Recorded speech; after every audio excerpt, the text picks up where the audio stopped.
Bienvenido al canal Novedades Mundo. El ejército ucraniano ha devastado el mundo de los invasores rusos. Los últimos meses en Ucrania nos han demostrado cuántas cosas que parecían imposibles se pueden lograr. Cuando Rusia comenzó su invasión de Ucrania, parecía estar numéricamente por delante. En los primeros días de la ocupación, todo iba como quería Putin. Sin embargo, después de un corto tiempo, los ucranianos mostraron su unidad y solidaridad y comenzaron a resistir contra el ejército ruso como un solo cuerpo. En poco tiempo, los héroes ucranianos detuvieron el avance de los invasores rusos. Y los combatientes ucranianos ahora están tratando de recuperar las tierras ocupadas por el ejército ruso. Un fuerte golpe fue asestado al edificio de un dispensario en Stakhanov por los sistemas HIMARS de los combatientes ucranianos. Las Fuerzas Armadas de Ucrania atacaron a Stakhanov con sistemas HIMARS, destruyendo el edificio del dispensario donde se podía encontrar a las personas. Poco antes de la medianoche, los sistemas HIMARS ucranianos lanzaron 6 ataques simultáneos contra un dispensario ubicado en el territorio de la ciudad de Stakhanov. Como resultado de las huelgas, el dispensario quedó completamente destruido. Según cifras oficiales, Stakhanov recibió un disparo la noche anterior. Las primeras erupciones se registraron a las 10:52 de la noche y se registraron un total de 6 erupciones. Más tarde se supo que el propósito de las tropas ucranianas era un dispensario, en cuyo territorio se podían encontrar personas, incluidos los heridos en rehabilitación. Norte. Como consecuencia del bombardeo de P. Andriy Marochko dijo, usando el HIMARS MLRS, Stakhanov destruyó el dispensario de la planta de construcción de maquinaria.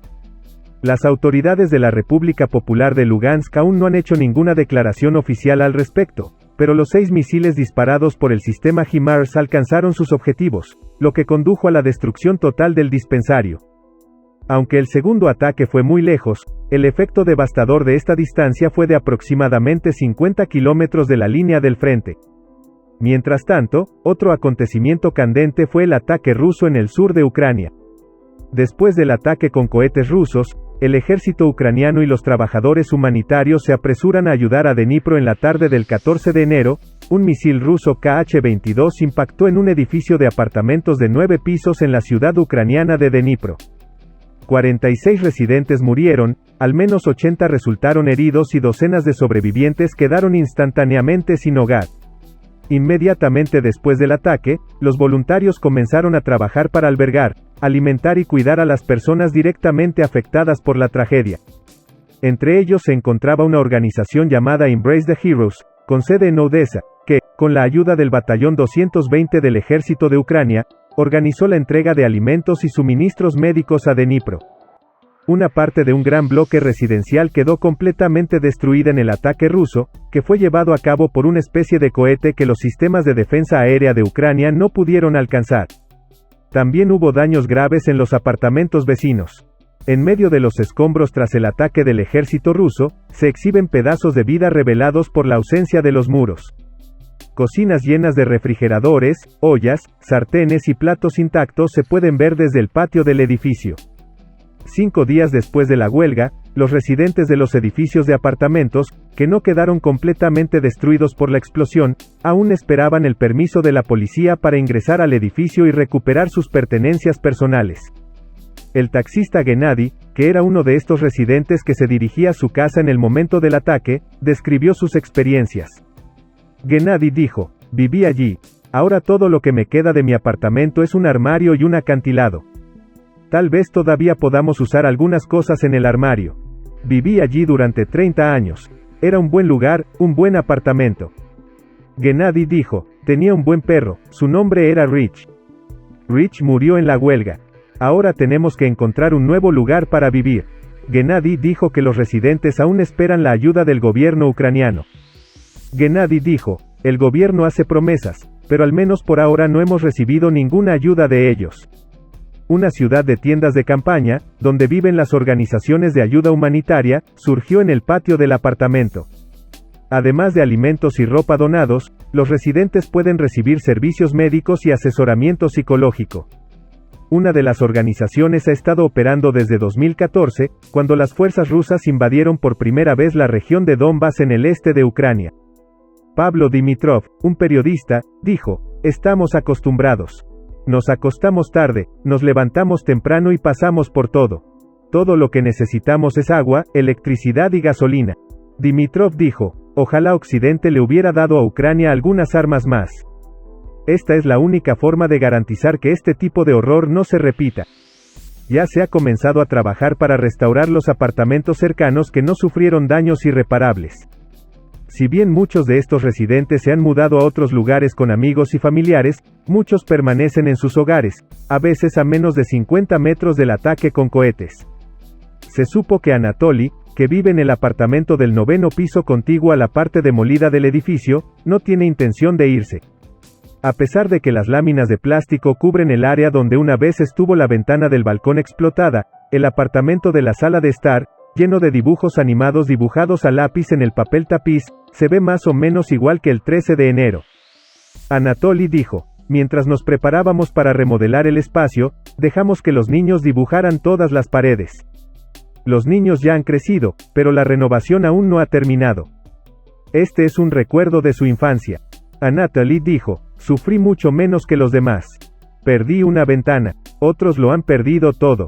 Los residentes que han sido desalojados de sus apartamentos a menudo dependen de los centros de socorro para obtener alimentos, ropa y medicinas.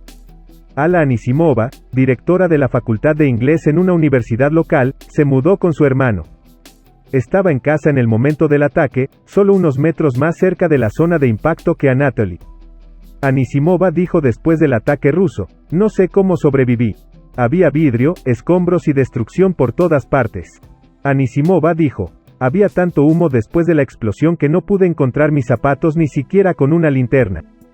Llegaron los rescatistas y nos tomaron de la mano. Fue como un apocalipsis. Todo era gris. Los autos estaban en llamas. Todo está arruinado. Es un milagro que todavía esté viva, agregó Anisimova.